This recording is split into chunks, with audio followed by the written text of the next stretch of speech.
Welcome to WeakMap in JavaScript. This is a special object that lets you store data without preventing garbage collection. It's perfect for private data that shouldn't persist when objects are no longer needed. Developers use it when they need temporary associations that shouldn't leak memory. WeakMap works by accepting only objects as keys, unlike regular maps. The key difference is that WeakMap doesn't prevent garbage collection of keys. When an object key is no longer referenced elsewhere, the WeakMap entry is automatically removed.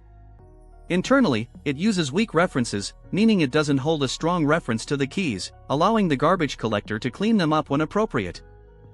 You'll use WeakMap when you need to attach private data to objects without preventing them from being garbage collected. It's ideal for caching or memoization where you don't want to keep references to objects that are no longer needed. For example, in module systems or when implementing private properties in classes. Time to understand the code in detail.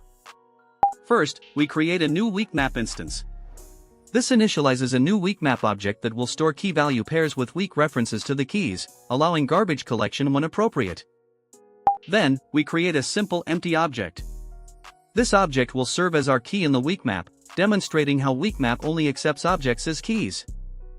Then, we call the set method on our WeakMap, passing our object as the key and a string as the value.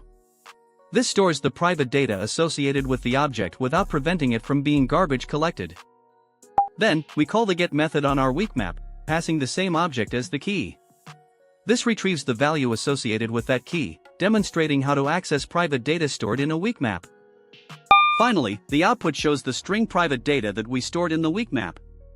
This confirms that our value was successfully retrieved using the object key. Comment which JavaScript concept you want me to cover next. Like if this was helpful. Follow for daily coding tips.